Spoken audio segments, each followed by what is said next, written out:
I'm Jim Wilson. I'm speaking from Napa, California, where I live with my family. I'm a retired quality professional and risk manager, and I teach climate responsibility in local schools here. I'm with Napa Climate Now, which is an affiliate of 350 Bay Area. I had the good fortune of working with a student climate group. They call themselves Napa Schools for Climate Action. And this group is a youth-led, results-oriented, very results-oriented coalition that advocates for meaningful climate action at all levels of government. And among their major achievements are climate emergency resolutions that they brought to all of the local governments here in Napa County over the last couple of years. And their non-negotiable, which is a 2030 net zero climate pollution commitment. They also have what they call their fossil-free future project.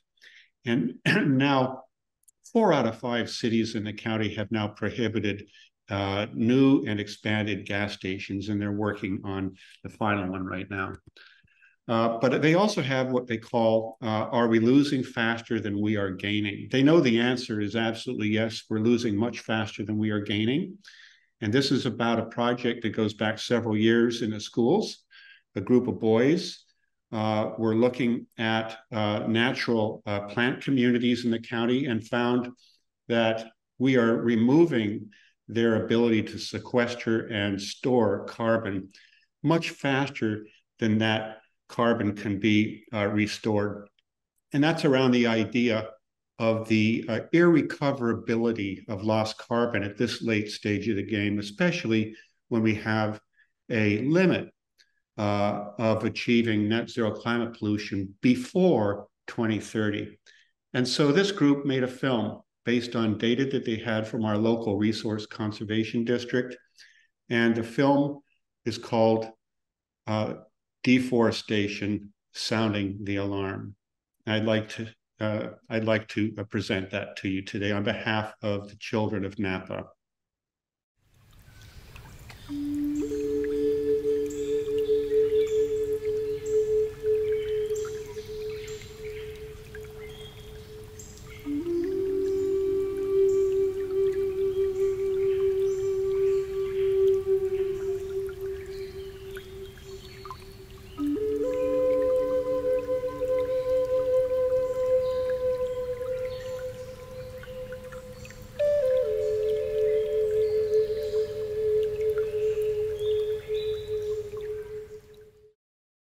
I want to tell you a story about oaks and acorns. Over the last 3 years, I participated in Napa RCD's Acorns to Oaks program. I wanted to help the earth, and we planted over 5,000 acorns.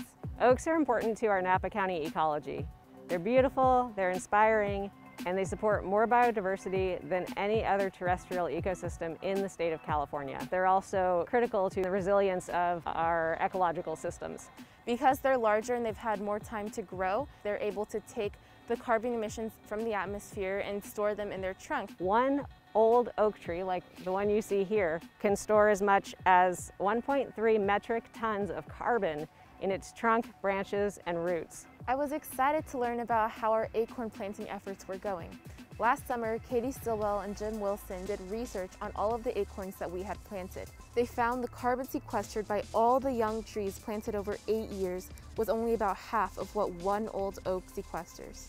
Cut down one old oak and it undoes all the work we school kids did over 8 years. When I first learned that the work that I had been putting in all throughout my high school career was really all for nothing, I felt really infuriated and frustrated.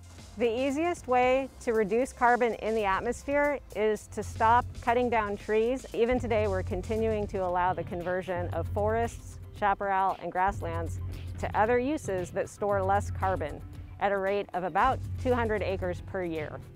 A large old oak sequesters way more carbon than hundreds upon hundreds of newly planted trees.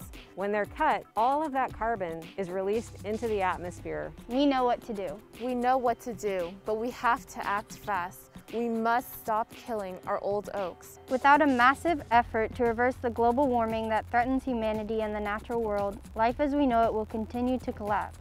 The death of coral reefs, mass extinction, megafires, and disrupted harvests are already part of our lives. Climate breakdown is real, and we're already suffering the impacts. To survive, we need to do something now. The easiest way is to save the carbon stores we already have. This is good news. We need to save our old trees. It doesn't matter how many acorns we plant if we're still cutting down trees. This is something that's easy. Let nature do its job. Oak trees are great at doing it. We only have 9 years left to get down to net zero emissions annually and stop the worst effects of climate breakdown. We can't plant our way out of this. There's not time. We know what to do.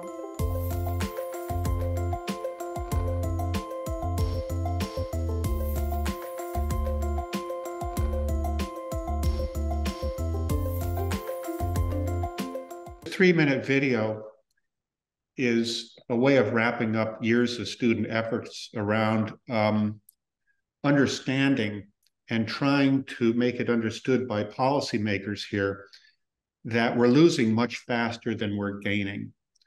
But it doesn't stop with a video. The kids that I work with are daring, first of all, because they go to their policymakers and demand change. They're also, though, I would say, devoted, and they're compassionate because they understand the problems that our elected officials face. And I would say that they're diplomatic because they will say that they understand the difficulties that they face. Yet there's a lot of letter writing. There's the finding champions on city councils and on the county board of supervisors and these various agencies, their school district for one. And then there's going to make public comment, getting their asks on the agendas officially so that the kids may present to them, and then working behind the scenes in a variety of commissions and their planning departments to get the ordinance changes that they need to get the added protections around, say, the elimination of expansion of fossil fuel infrastructure and the destruction or degradation of natural systems that sequester and hold carbon. This is difficult behind the scenes work, and it takes a lot of time. Napa Schools for Climate Action has a new project that is relevant to their 2030 date because to achieve net zero climate pollution. And because of the very slow reduction globally in greenhouse gas emissions and the continual addition of, say, excess trapped heat in the atmosphere that's going to be there for centuries. They've shifted their focus to climate restoration. It's not a new concept, but it's their new focus because they understand, the math is clear, that we need to do massive removal of heat trapping gases in order to begin to see the trapped heat dissipate back into space. They understand how that works. And so they advocated in California for Cortese's Senate Resolution number 34. That was passed in July, just a couple months ago, and they're proud of that. Now they want to see it go national. And so they've endorsed the proposed national, say, congressional resolution to prioritize climate restoration along with the Paris paradigm, which is to reduce greenhouse gas emissions to net zero by mid-century. That's not going to cut it for the kids. And so we need to begin massive drawdown immediately in parallel with that reduction effort. My grandson's 2 years old. He was born into this world at 416 ppm CO2. That's horrifying, and it is unconscionable. Which is why I think that many of us have underestimated the risk that this existential problem has posed to us. And I'm talking about the collapse of civilization. And I don't want to sound too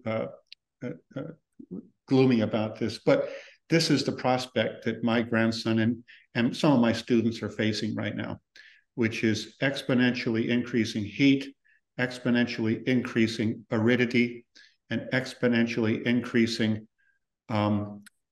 climate impacts. It's not fair.